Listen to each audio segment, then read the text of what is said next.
I am now going to invite our next speaker, Mr. Manas Singh, who is the CEO of Redcliffe Group of Schools. They have about 12 schools under the Redcliffe Group, primarily based out of Maharashtra.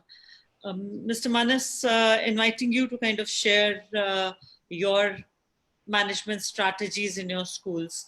And he brings to the panel his 17 years of experience having worked with educational institutions as well as in technological companies.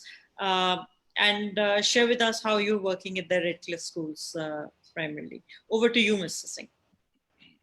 Sure. Thank you so much, Seema. And thank you so much for giving me this opportunity to talk in front of such an eminent panel. So, am I audible? Yes. Is that fine, everyone? Yeah.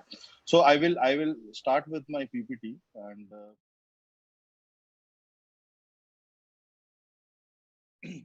So I'm presenting on this topic called study from home.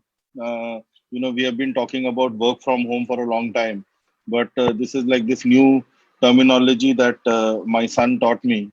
So I thought I'll share, the same. So, we are talking about managing schools virtually. No need to talk about COVID. I think enough has been discussed, read. Sometime it comes in my dream also. So, without discussing further on what is COVID and how it is impacting us and stuff like that. We are in a bad situation. Let's be very honest and let's accept the reality.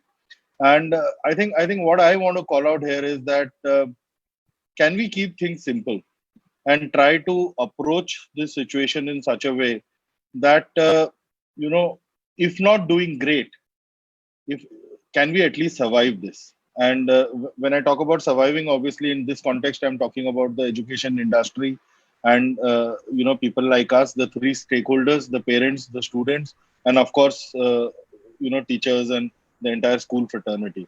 So before starting, I would just go start quickly with what we do at Radcliffe and what do we stand for. More than a decade old, presence in multiple cities, and primarily a CBSE curriculum run school. I think our key USP has always been how to ensure that we give affordable education, but at the same time, quality education. And quality education is unfortunately a much abused word right now. But what is truly quality education is what we stand for, and at least we feel we are in that route to provide that. I will obviously move to the new normal, but before that, I firmly believe, and I'm sure all of you believe, that there is an intention to create thriving school ecosystems, and there should be a win-win situation for all the stakeholders, the parents, students, and teachers, and the employees, and all of us in any situation possible.